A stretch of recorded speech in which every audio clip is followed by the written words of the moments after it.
காவல்துறையினுடைய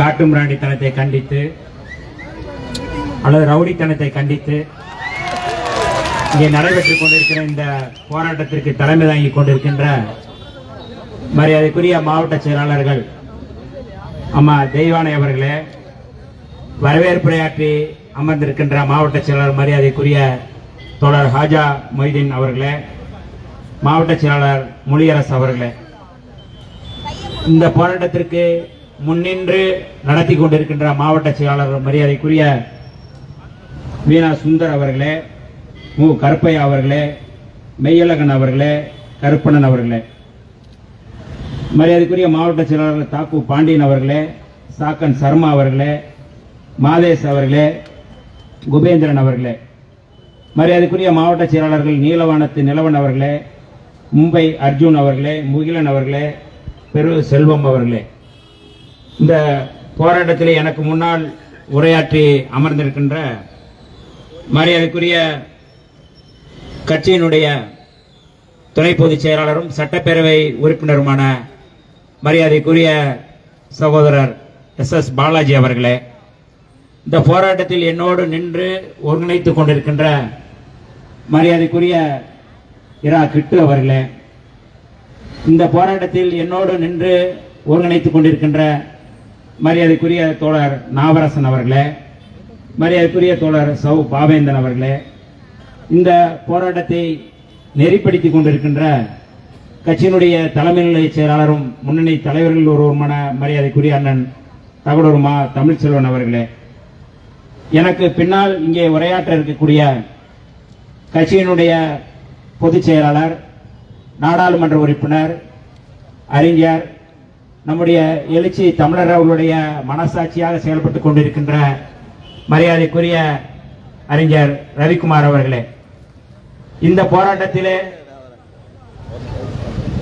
கட்டாயம் பங்கேற்க வேண்டும் என்கின்ற அடிப்படையில் தான் ஆடாவிட்டாலும் தன் சதையாடும் என்று சொல்வார்கள். அந்த அடிப்படையில் இந்த போராட்டத்தில் தன்னை ஈடுபடுத்திக் கொண்டிருக்கின்ற கட்சியினுடைய மாவட்ட செயலாளர்கள் மரியாதைக்குரிய விழுப்புரம் மாவட்ட செயலாளர்கள் தம்பி வீர பொன்னிவளவன் அவர்களே, மலைச்சாமி அவர்களே, பெரியார் அவர்களே, தம்பி திராவிடமணி அவர்களே, விடுதலை செல்வன் அவர்களே, அறிவுக்கரசு அவர்களே, திலீபன் அவர்களே, நெல்லையிலிருந்து வந்திருக்கின்ற மாவட்ட செயலாளர் தம்பி வளவன் அவர்களே,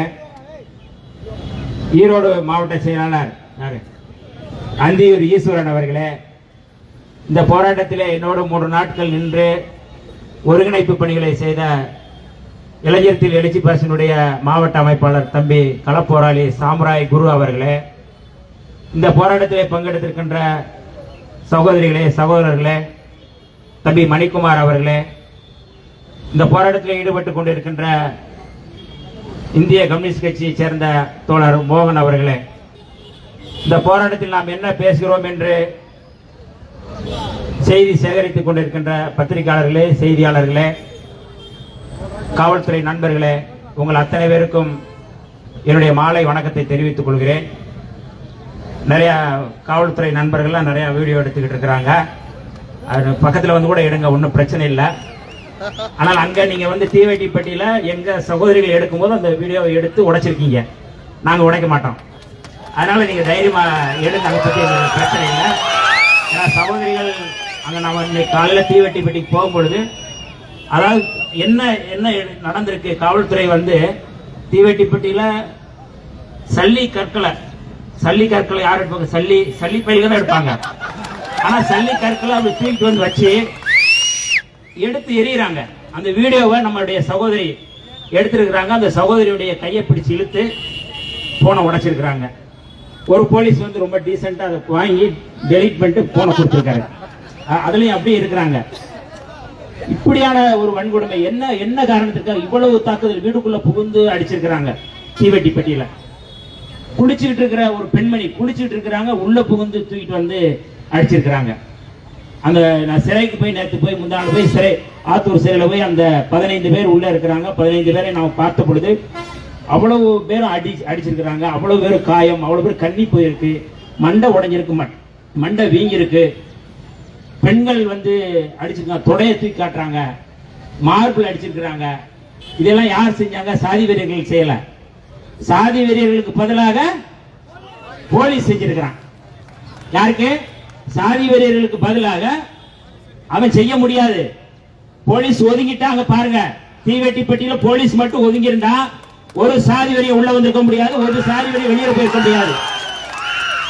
இத நான் வந்து ஒரு அந்த ஊருடைய கட்டுப்பாடு அப்படி. அவ்வளவு வலிமை வாய்ந்த ஊர் அந்த ஊர் தீவெட்டிப்பட்டி. என்ன கோரிக்கைக்காக அவர்கள் நின்றார்கள்? நம்முடைய 8ஆம் வகுப்பு படிக்கின்ற அந்த மாணவி மகாலட்சுமி பேசும்பொழுது, நீண்ட காலமா நாங்க அந்த வந்து போய்கிட்டு தான் இருக்கிறோம் நாங்க. அப்ப இது புதுசா நம்ம வந்து இந்த கோயிலுக்குள்ள போவோம்னு கேட்கல, நீண்ட காலமா இருக்குது. அந்த கோயிலுக்குள்ள நாங்க வந்து கும்பிடுறோம் அப்படிங்கிறது நீண்ட காலமா இருக்குது. அப்ப இன்னைக்கு வந்து என்ன காரணத்துக்காக தடுத்து இருக்கிறாங்க? அப்ப இதுல ஏதோ ஒரு அரசியல் சூழ்ச்சி இருக்கு. ஆனா நாங்க வழிபாட்டு உரிமையை நாங்கள் வந்து விட்டு கொடுக்க மாட்டோம். அப்ப அந்த வழிபாட்டு உரிமைக்காகத்தான் நம்ம இந்த போராட்டத்தை நடத்துறோம். இந்த போராட்டம் நம்முடைய தலைவர் எழுச்சி தமிழர்களுடைய வழிகாட்டுதல் அடிப்படையில் அவர் இங்க லைவ் நடந்துட்டு இருக்கு, லைவ் பார்த்துட்டு இருக்கிறாரு. நம்ம இந்த போராட்டத்தில் என்ன பேசுறோம் அப்படிங்கிறத லைவ் பார்த்துட்டு இருக்கிறாங்க. அதனால இந்த போராட்டம் வெற்றிகரமாக நடந்து கொண்டிருக்கின்றது. காவல்துறையுடைய இந்த காட்டுமிராண்டித்தனத்தை, இந்த ரவுடித்தனத்தை கண்டித்து நம்முடைய அறிஞர் ரவிக்குமார் அவர்கள் உரையாற்ற இருக்கிறார்கள். தோழர்களே, இந்த காட்டுமிராண்டித்தனம் என்பது நீண்ட காலம் நம் மக்களை தாக்குதல் நடத்துகிறார்கள். அங்க ஒரு தாயை பார்க்கும்போது அந்த தாய் சொல்றாங்க, நைட் 2 மணிக்கு கதவை தட்டான் ஒரு போலீஸ். வேதனையா இருக்கு, வலியா இருக்குது. இப்ப நான் கதவை தட்டி கதவை திறந்து என்னமா பண்றேன்? யார் கூட படுத்திருக்கிற? யார் கேட்கிறது? போலீஸ். 2 மணிக்கு கதவை தட்டி யார் கூட படுத்திருக்கேன்னு நான் உங்க வீட்டுல வந்து கேட்டா அந்த தாய் கேட்கிறாங்க. அப்படி நான் கேட்கல, அந்த தாய் கேட்கிறாங்க. அந்த தாய் கேட்கிறாங்க, என் பிள்ளை வந்து போய் கேட்டா உன் வீட்டுல போலீஸ் தானே? போலீஸ் வந்து ஹெல்மெட் போட்டிருக்கிறான். அவங்க சொன்னது, போலீஸ் வந்து ஹெல்மெட் போட்டிருக்கிறான், லத்தி வச்சிருக்கிறான், பேரிகார்டு வச்சிருக்கிறான்.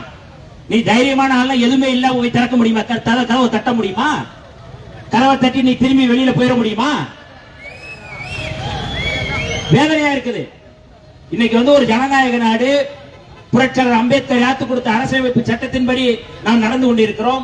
அந்த அரசியலமைப்பு சட்டத்தின் அடிப்படையில் இந்து சமய அறநிலையத்துறை இந்த கோவில் இருக்கின்றது.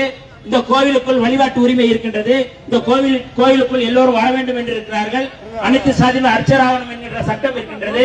ஆனால் நாம் உள்ளே போக முடியவில்லை என்பதுதான் அவமானமாக இருக்கின்றது. தொடர்ச்சியாக நடந்து கொண்டிருக்கின்றது. அப்ப காவல்துறை என்ன செய்திருக்கணும்? வழிபாட்டு உரிமை நம்ம சட்டப்படி கேட்கிறோம், சட்டப்படி தான் நம்ம கேட்கிறோம். அப்ப காவல்துறை என்ன பண்ணிருக்கணும்? உடனடியாக நீங்க வந்து நாங்க அதுக்கான ஏற்பாடு செய்யறோம். இதே சேலம் மாவட்டம் வடக்குமறையில இதே பிரச்சனை இருந்தது. இதே பிரச்சனை வடக்குமறையில நம்முடைய தலைவர் எழுச்சி தமிழர் அவர்கள் மாண்புமிகு அமைச்சர் சேகர் பாபு அவர்களுடைய பேசுறாங்க, முதல்வர் அவர்களுடைய பேசுறாங்க. பேசி ஒரு சுமூகமான முறையில அந்த கோவில் திறக்கப்பட்டது. இன்னைக்கு அங்க இருக்கிற ஆதி திராவிட மக்கள் இன்னைக்கு கோயிலுக்குள்ள போகலாம் அப்படிங்கிற நிலைமையை உருவாக்கி இருக்கு. இன்னைக்கு தமிழ்நாடு முழுக்க இந்து சமய அறநிலையத்துறையில இம்மாதிரியான பிரச்சனைகள் இருக்கு. பிரச்சனை இல்லாமல் இல்லை. ஆனால் அதை ஹேண்டில் செய்யக்கூடிய காவல்துறை அதிகாரிகள் இருக்கிறாங்க. அதை லகுவா செய்யணும். அதற்கு தான் அவருக்கு பொறுப்பு இருக்குது. எஸ்பி இருக்கிறாரு, கலெக்டர் இருக்கிறாங்க. ஆனா இங்க எஸ்பி என்ன பண்றாரு? இங்க இருக்கிற மாவட்ட எஸ்பி பேர் அருண் கபிலன் சொன்னாங்க. அவரே உள்ள போறாரு. அவரே தாழ்த்தப்பட்ட குடியிருப்புக்குள்ள சேரிக்குள்ள அவரே புகுந்து அவரே சட்டை பிடிச்சு இழுத்து அடிக்கிறாரு. ஒரு சாதாரண கான்ஸ்டபிள் அடிக்கிறாரு அப்படின்னா நம்ம சொல்லலாம். ஆனா இந்த காவல்துறைக்கு தலைமை தாங்கக்கூடிய, காவல்துறைக்கு ஆர்டர் போடக்கூடிய ஒரு மாவட்ட காவல்துறை அதிகாரி ஐபிஎஸ் படிச்சவரு அவரே போய் ஒரு ரவுடியை போல கையை பிடிச்சு இழுத்து அடிக்கிறாரு. எவ்வளவு பெரிய ஆபத்தான ஒரு விஷயம். நான் மரியாதைக்குரிய எஸ்பி அருண் கபிலன் அவர்களுக்கு நான் வேண்டுகோள் விடுக்கிறோம். நீங்க வந்து அதாவது கோவிலுக்கான உரிமைகளை பாதுகாப்பதற்கு நீங்க எஸ்பியா இருக்கிறீங்க. ஆனால் அந்த பாதுகாப்பை சீர்குலைக்கின்ற வகையில, சட்டத்திற்கு புறம்பாக செய்பவர்களை நீங்கள் பாதுகாக்கின்ற வகையில செயல்படுகின்றீர்கள். உள்ளே புகுந்து அடிச்சிருக்கிறீங்க. ஒரு எஸ்பி செய்யற வேலையா? உள்ள புகுந்து அடிக்க ஒரு ரவுடி பையன் கூட அடிப்பான். ஆனா எஸ்பி இந்த வேலையை செய்யறாரு. ஆக விடுதலை சிறுத்தைகள் சார்பாக முதலில் எஸ்பி மாவட்ட எஸ்பி மீது நடவடிக்கை எடுக்க வேண்டும் என்று நாங்கள் கோரிக்கை வைக்கின்றோம். எஸ்பி தான் நடவடிக்கை எடுக்கணும். நீ ஒரு சாதாரண ஒரு பிரச்சனையா கோயிலுக்குள்ள போகணும் அப்படிங்கிற அந்த உரிமையை நீங்க ஈஸியா அதை வந்து ஹேண்டில் செய்யலாம். ஒரு சாதாரண பிரச்சனைய டிஎஸ்பி எஸ்ஐ இன்ஸ்பெக்டர் செய்யலாம். ஆனால் ஒரு எஸ்பி செய்ய முடியல என்றால் உன்னுடைய கையாளத்தனம், எஸ்பி உடைய கையாளத்தனம். உனக்கு அனுபவம் இல்ல, உனக்கு எஸ்பியா இருக்கிறதுக்கு அருகதை இல்ல, தகுதி இல்ல. நீ பதவியை விட்டு நீ கிளம்பிடு, நாங்க பாத்துக்கிறோம். இவ்வளவு மோசமா நீ இன்னும் நடந்திருக்கு, அடிச்சிருக்கிறாங்க. எவ்வளவு ஒரு சாதாரண ஒரு கோரிக்கைக்காக இந்த அடி அடிக்கிறீங்கன்னா என்ன என்ன என்ன தவறு செஞ்சிருக்கோம் நாங்க? இது நீண்ட காலம் நடந்து கொண்டே இருக்கிறது. தோழர்களே, உறவுகளே, சொந்தங்களே, நாம் விடுதலை சிறுத்தைகளாய் அமைப்பாய் கண்டு கொண்டு இருக்கின்றோம். அதிகாரத்தை நோக்கி நகர்ந்து கொண்டு இருக்கின்றோம். இன்றைக்கு 2 நாடாளுமன்ற உறுப்பினர்கள் பெற்ற பிறகு இந்த 2026 என்பது விடுதலை சிறுத்தைகளோட ஆண்டாக மாறப்போகின்றது. 2 நாடாளுமன்ற உறுப்பினர் நம்முடைய அறிஞர் ரவிக்குமார் அவர்களும் நம்முடைய எழுச்சி தமிழர் அவர்களும் நாடாளுமன்ற உறுப்பினராக ஆகிறார்கள். கட்சி அங்கீகாரம் பெறுகின்றது. 2026 ஆண்டு விடுதலை சிறுத்தைகளுடைய ஆண்டு. அந்த அப்போது நடக்கின்ற சட்டப்பேரவையில் நாம் யாரை முதல்வராக நினைக்கிறோமோ, யார் முதல்வராக வேண்டுமோ அவர்கள் தான் முதல்வராக முடியும் என்கின்ற எண்ணத்திற்கு நாம் நகர்வோம். அதிகாரம் நம் கைக்கு வரும். அப்ப இந்த போலீஸ் எல்லாம் என்ன எப்படி இருப்பாங்கன்னு பாத்துக்கோங்க. அதிகாரம் நம் கைக்கு வரும். அந்த அதிகாரத்தை நோக்கி நாம் நகர்கின்றோம். விடுதலை சிறுத்தைகள் வேண்டும் தாழ்த்தப்பட்ட மக்களுக்காக மட்டும் நிற்கின்ற கட்சி அல்ல. யார் பாதிக்கப்பட்டாலும் அவர்கள் தான் நிற்கின்ற கட்சி. நாடாளுமன்றத்தில் நம்முடைய தலைவர் எழுச்சி தமிழர் அவர்கள் அதாவது மருத்துவ படிப்பில் மத்திய தொகுப்பு, அந்த தொகுப்புல பிற்படுத்தப்பட்ட மக்களுக்கு மருத்துவ படிப்புக்கான அந்த இடஒதுக்கீடு ரத்து செய்யப்படும் பொழுது அதற்காக குரல் கொடுத்தவர் நம்முடைய தலைவர் எழுச்சி தமிழர் அவர்களும் நம்முடைய அறிஞர் ரவிக்குமார் அவர்களும். பிற்படுத்தப்பட்ட மக்கள் தான் இன்னைக்கு வந்து கோயிலுக்குள்ள நுழையக்கூடாது சொல்றாங்க. ஆனால் அந்த தொகுப்பு பட்டியலில் இடஒதுக்கீடுக்குள்ள நுழைய வேண்டும் என்று சொன்னவர்கள் தான். ஆனா எங்கள் கோயிலுக்குள்ள நுழையக்கூடாதுன்றீங்க. உங்களுக்கும் சேர்த்து போராடுகின்ற இயக்கம் விடுதலை சிறுத்தைகள் இயக்கம். உங்களுடைய உரிமைகளுக்காக எஸ்சி எஸ்டி ஓபிசி சமுதாயத்தை சேர்ந்தவர்களுக்கு போஸ்ட் மெட்ரிக் ஸ்காலர்ஷிப் ரத்து செய்யப்பட்ட பொழுது அந்த நாடாளுமன்றத்திலே குரல் எழுப்பியவர்கள் நம்முடைய தலைவர் எழுச்சி தமிழர் அவர்களும் நம்முடைய அறிஞர் ரவிக்குமார் அவர்களும் 2 பேரும் சேர்ந்து அங்க குரல் கொடுத்தாங்க.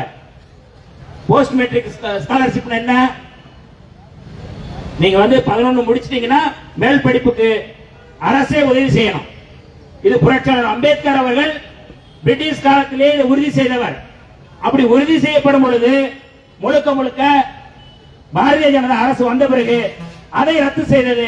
அதை கண்டறிந்து இந்தியாவிலேயே ஓபிசி மக்களுக்கு, தாழ்த்தப்பட்ட மக்களுக்கு, பழங்குடி மக்களுக்கு அந்த இடஒதுக்கீட்டை உறுதி செய்ய வேண்டும் என்று குரல் கொடுத்தவர்கள் நம்முடைய தலைவர் எழுச்சி தமிழர் அவர்களும் அறிஞர் ரவிக்குமார் அவர்களும் விடுதலை சிறுத்தைகள் கட்சியும்.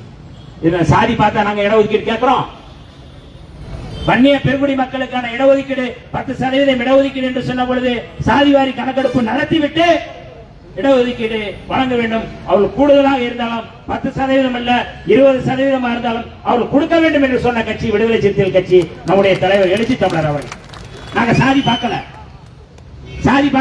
நீ கோயிலுக்குள்ள உன்னை என்ன உள்ள விட மாட்டேன், உன் கருவறைக்குள்ள உள்ள விட மாட்டான் பாப்பான். அவனுக்கும் சேர்ந்து நாம போராடிக்கிட்டு இருக்கோம். உனக்கு சேர்த்து நாங்க போராடிக்கிட்டு இருக்கிறோம். அப்படிப்பட்ட விடுதலை சிறுத்தைகள் இயக்கம் இன்றைக்கு ஒடுக்கப்பட்ட பிற்படுத்தப்பட்ட அத்தனை மக்களுக்காக நாங்கள் இருக்கின்றோம். இன்றைக்கு இந்தியாவை சீர்குலைத்துக் கொண்டிருக்கிறது பாரதிய ஜனதா, RSS சங்பரிவார் அமைப்புகள். இன்றைக்கு மிக மோசமாக அவர் வழிநடத்திக் கொண்டிருக்கிறார்கள். மோடியும் அமித்ஷாவும் இந்தியாவை சீர்குலைத்துக் கொண்டிருக்கிற தேச விரோதிகளாக இருக்கிறார்கள். மதத்தின் பெயரால் அவர்கள் வெறுப்பை கக்கிக் கொண்டிருக்கிறார்கள். மதவெறியர்களாக மாற்றிக் கொண்டிருக்கிறார்கள். தினம் ஒரு பொய்யை கட்டவிழ்த்துக் கொண்டிருக்கிறார் மோடி. தினம் ஒரு பொய். இஸ்லாமியர்களை ஊடுருவல்காரர் என்று சொல்கிறார் யாரு? மோடி. டெய்லி ஒரு பொய். இன்னைக்கு ஒரு பொய்ய அவர் சொல்லி இருக்கிறாரு. என்ன பொய்னா, காங்கிரஸ் ஆட்சிக்கு வந்துச்சுன்னா, இந்தியா கூட்டணி ஆட்சிக்கு வந்துன்னா ராமர் கோயிலை பூட்டிடுவாங்க. ராமர் கோயிலை பூட்டிட்டு முழுக்க அவர் வந்து முஸ்லீம் கோயிலா மாத்திடுவாங்க. இப்படி பொய்களை சொல்கிறார்கள். ராமர் பெயரில் அவர் அரசியல் செய்து வருகிறார்கள். ஆனால் நாம் புரட்சியாளர் அம்பேத்கர் யாத்து கொடுத்த அரசியலமைப்பு சட்டத்தை பாதுகாக்கின்ற வகையிலே நாம் இந்த மக்களை அமைப்பாய் திரட்டுக் கொண்டிருக்கின்றோம். வன்முறையின் மூலமாக பாரதிய ஜனதா, RSS, சங் பரிவார் அமைப்புகள் இந்து பெரும்பான்மைவாதத்தை முன்னிறுத்திக் கொண்டிருக்கிறார்கள். இந்து பெரும்பான்மை அதைத்தான் இன்னைக்கு வந்து கோயில்ல வச்சு அவங்க அரசியல் பண்றாங்க. இன்னைக்கு நாம் உள்ள நுழையணும்னு நினைக்கிற தலித்துகளும் இந்துக்கள் தான், கோயிலுக்குள்ள விட மறுப்பவர்களும் இந்துக்கள் தான். ஆனா இந்துக்களுக்காக அரசியல் செய்கிற பாரதிய ஜனதா, RSS, சங் பரிவார் அமைப்புகள் யாராவது வந்து நின்றுட்டாங்களா? தலித்துகள் பாதிக்கப்பட்ட யாராவது வந்திருக்காங்களா? இவ்வளவு அடிச்சிருக்கிறாங்களே, யாராவது எந்த கட்சியாவது வந்திருக்கா? கம்யூனிஸ்ட் கட்சி வந்திருக்கு, காங்கிரஸ்காரன் வந்திருக்கா, திமுக வந்திருக்கா, அதிமுக வந்திருக்கா, எந்த கட்சி வந்திருக்கிறா? யார் பாதிக்கப்பட்டாலும் அந்த களத்தில் நிற்கின்ற கட்சி விடுதலை சிறுத்தைகள், நம்முடைய தலைவர் எழுச்சி தமிழர் அவர்கள். நீ எந்த கட்சியோட இரு, உனக்கும் சேர்ந்து போராடு என்ற இயக்கம் விடுதலை சிறுத்தைகள். இன்னைக்கு பாதிக்கப்பட்ட மக்கள் எல்லாரும் சொல்றாங்க, இன்னைக்கு விடுதலை சிறுத்தைகள் வந்திருக்கிறாங்க, வேற யார் வரல, வேற யார் வருவா? இந்த மக்களுக்கு நாதி யாரு? நம்முடைய தலைவர் எழுச்சி தமிழரை விட்டா யாரு? விடுதலை சிறுத்தைகளை விட்டா வேற யார் இருக்கிறாங்க? நீ எந்த கட்சியில? ஆனால் உனக்கும் சேர்ந்து பாதுகாக்கின்ற இயக்கம் விடுதலை சிறுத்தைகள் இயக்கம். அதை புரிந்து கொள்ள வேண்டும். காவல்துறை அடிக்கிறாங்க. என்ஐஏன்னு ஒரு ஒன்னு சட்ட திருத்தம் பாராளுமன்றத்தில் கொண்டு வந்தார்கள். நேஷனல் இன்வெஸ்டிகேஷன் ஏஜென்சி என்று சொல்லக்கூடிய சட்ட திருத்தம். அப்படி சட்ட திருத்தம் கொண்டு வரும் பொழுது நம்முடைய தலைவர் எழுச்சி தமிழர் அவர்கள் அந்த சட்டத்திற்கு எதிராக பேசினார்கள், அந்த சட்டத்திற்கு எதிராக வாக்களித்தார்கள். என்ன சட்டம் அது? எதுக்காக? என்ஐஏ வந்தால் தமிழ்நாடு காவல்துறையினுடைய அல்லது மாநிலத்தினுடைய காவல்துறையுடைய அதிகாரம் பறிக்கப்படும். அப்படின்னா காவல்துறைக்கும் சேர்த்து போராடுகின்ற இயக்கம் விடுதலை சிறுத்தைகளுக்கு யாரும் இல்ல, யாருமே இல்ல. அப்படி ஒவ்வொரு அணுவாக, ஒவ்வொரு சட்டமாக இன்றைக்கு இந்தியாவை, தமிழ்நாட்டை பாதுகாக்கின்ற ஒரு இயக்கம் விடுதலை சிறுத்தைகள் இயக்கம். அப்படிப்பட்ட இயக்கம் இன்றைக்கு இந்த போராட்டத்தை நடத்தி கொண்டிருக்கு. ஒரு நீதிக்கான ஒரு போராட்டம், சமூக நீதிக்கான ஒரு போராட்டம், வழிபாட்டு உரிமையை பாதுகாக்கக்கூடிய ஒரு இயக்கம், வழிபாட்டு உரிமைக்காக போராடுகின்ற ஒரு இயக்கம். மேல் பாதியில பிரச்சனையானாலும் விடுதலை சிறுத்தைகள் நிற்போம், எந்த ஊர்ல பிரச்சனையானாலும் விடுதலை சிறுத்தைகள் நாம் நின்று கொண்டு இருக்கின்றோம். ஆகவே காவல்துறையின் இந்த காட்டுமிராண்டித்தனத்தை, இந்த ரவுடித்தனத்தை கண்டித்து நடக்கின்ற இந்த போராட்டத்தின் மூலமாக நாம் வைக்கக்கூடிய இந்த கோரிக்கை, வழக்குகளை திரும்ப பெற வேண்டும். வழக்குகளை திரும்ப பெறணும். இன்னைக்கு போகும்போது அதை இப்ப வர வந்து போலீஸ் வந்து தேடுறான். இப்ப வர ஒரு மணி நேரத்துக்கு முன்னாடி நாங்க போகும் பொழுது முகாம் செயலாளர், அவர் பேர் என்ன? சின்ன கண்ணு. அவர் வந்து என்னை போலீஸ் விரட்டாங்க அப்படின்றாங்க. இப்ப வர, நேற்று வர, எப்ப நீங்க வந்து அவ்வளவு மோசமா நடத்தி இருக்கிறாங்க, அவ்வளவு வந்து கல்லெடுத்து எரிஞ்சிருக்கிறாங்க, அவ்வளவு வன்முறையை தூண்டி இருக்கிறாங்க, வன்முறையை திட்டமிட்டு நடத்தி இருக்கிறாங்க. அந்த பகுதியில் அவர்கள் தெருவுக்குள்ள நீங்க போக முடியல, அவரை யாரையும் நீங்க கைது செய்யல, யாரையும் நீங்க வழக்கு பதிவு செஞ்ச முதல் அக்யூஸ்ட் பாட்டாளி மக்கள் கட்சியுடைய ஒன்றிய செயலாளரை நீங்க கைது செய்யல. இப்ப வரை நீங்க கைது செய்யலையே. சேலம் மாவட்டம் முழுக்க இம்மாதிரியான வன்கொடுமைகள் நடந்துகிட்டு இருக்கு. பனரோசன் ஒரு தம்பி, ஒரு தோழர் நாமக்கல் மாவட்டத்தில், அவரை வந்து நீங்க வந்து வழிமறிச்சு வெட்டிடுறாங்க. அவர் டாஸ்மாக்ல பணி செய்யறவர். அவரை வந்து நீங்க வந்து இன்னைக்கு மருத்துவமனையில் இருக்கிறாரு. அந்த குற்றவாளி யாரும் கைது செய்யல. சேலம் மாவட்டம் முழுக்க மாதிரியான வன்கொடுமைகள் நடந்து கொண்டிருக்கிறது. சாதி வெறியர்களுக்கு பாதுகாக்கக்கூடிய காவல்துறையாக மாறிக்கொண்டிருக்கிறது. நாம் முதலமைச்சருக்கு வைக்கக்கூடிய கோரிக்கை, சமூக நீதி அரசாக, சமூக நீதியுடைய அடையாளமாக செயல்படக்கூடிய தமிழ்நாடு முதலமைச்சருக்கு வைக்கக்கூடிய கோரிக்கை என்பது, நம்முடைய சட்டமன்ற உறுப்பினர் SS பாலாஜி அவர்கள் சொன்னதை போல, இந்த செயல் நீங்க கோயிலுக்குள்ள உள்ள விடாத, உள்ள வரக்கூடாதுன்னு சொல்றது, இது தாழ்த்தப்பட்ட மக்களுக்கு விடுக்கக்கூடிய சவால் அல்ல, அது அரசுக்கு விடுக்கக்கூடிய சவால், காவல்துறைக்கு விடுக்கக்கூடிய சவால். சட்டத்தின் அடிப்படையில் நீங்க வந்து கோயிலுக்குள்ள போகலாம் அப்படிங்கறத அவங்க மீறாங்க. அப்ப நீங்க உடனே கைது செய்ய வேண்டியது அவர்களை தான். ஆனால் வேடிக்கை பார்த்துக் கொண்டிருக்கிறது காவல்துறை. காக்கி சட்டை போட்ட ரவுடிகளாக, ரவுடி கும்பலாக இன்றைக்கு ஒட்டுமொத்தமாக மாறிக்கொண்டிருக்கிற சேலம் மாவட்டத்துக்கு நாங்கள் எச்சரிக்கை விடுக்கின்றோம். இதே போல நாங்க வந்து மேடை விட்டு பேசிட்டே இருக்க முடியாது. தீவெட்டிப்பட்டிகள் தொடர்ச்சியாக அந்த பகுதியில் மட்டுமல்ல, நீங்க வந்து அடங்கமறு, அத்துமீறு, திமிரிகள் திருப்பி அடிக்கின்ற முழக்கம் நடைமுறைப்படுத்தப்படும். சும்மா நாங்க ஏதோ பேசிட்டு போறோம் இல்ல. எங்களுடைய தலைவர் அவர்கள் இன்றைக்கு கட்டுக்கோப்பாடு எங்களை நடத்தி கொண்டிருக்கிறார்கள், கட்டுக்கோப்போடு நடத்தி கொண்டிருக்கிறார்கள். அப்படி நடத்தி கொண்டிருக்கிற ஒரு மகத்தான தலைவர் தலைமையில் நாங்கள் செயல்பட்டுக் கொண்டிருக்கிறோம். அதிகாரத்தை கைப்பற்றுகின்ற அந்த முயற்சியில் ஈடுபட்டுக் கொண்டிருக்கிறோம். ஆகவே காவல்துறை, மாவட்ட நிர்வாகம் உடனடியாக இதில் தலையிட்டு அந்த சாதியவாதிகளை நீங்கள் கைது செய்ய வேண்டும், கைது செய்யப்பட்ட அப்பாவிகளை விடுதலை செய்ய வேண்டும் என்று கோரிக்கை வைத்து இந்த போராட்டம் வெல்லும் வெல்லும். நமக்கு நீதி கிடைக்கும் வரை நாம் இந்த போராட்டத்தை தொடர்வோம் என்று சொல்லி வாய்ப்புக்கு நன்றி கூறி விடைபெறுகிறேன். நன்றி, வணக்கம்.